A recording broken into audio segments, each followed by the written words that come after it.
যে কিচ্ছু হবে না, তোরা যা আছিস তোরা তাই থাকবি, আর তোদের যারা নিয়ন্ত্রণ করে ও তারাও একই রকম থাকবে। তো আপনাদের এই কথাবার্তার মধ্যে নির্যাসটা কিন্তু কিছুটা ওই রকমই আর কি। তা আমি মোটা দাগে বড় চিত্রটা দেখতে চাই আর কি।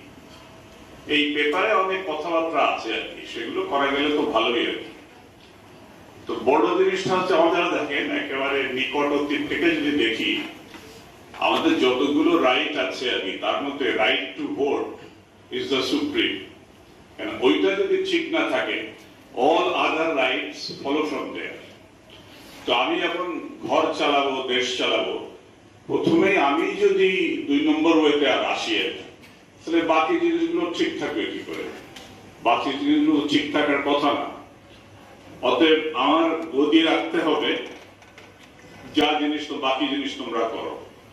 তখন এটা কিন্তু সম্ভব না, কিছুতেই সম্ভব না।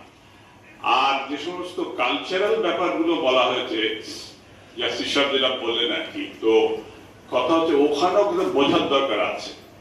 ওই জাপানের একটা উদাহরণ দিলেন আর কি, তো জাপান কিন্তু is one of the least litigious society in the world.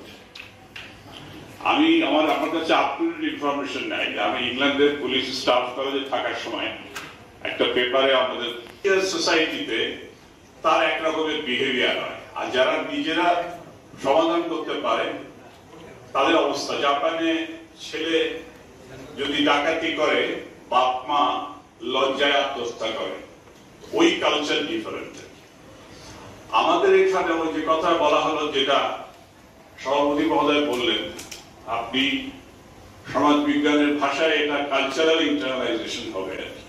আপনি সাংস্কৃতিক ভাবে আত্মস্থ করেন কিনা, কেন আইন মানতে হবে, আইনের প্রয়োগের পরে জোর আছে, আইন মান্যতার সংস্কৃতির পরে জোর নাই। এখন এগুলো হয়েছে কি জন্য? অনেক কারণ। ওই তো 1953 বলা হচ্ছে, তার বহু পিছন থেকেই যাওয়া যায়, যেসব ইতিহাস আপনারা অনেকে বলেছেন এখানে আর কি। তো এখন রিপ্রেশনটাই ছিল বড়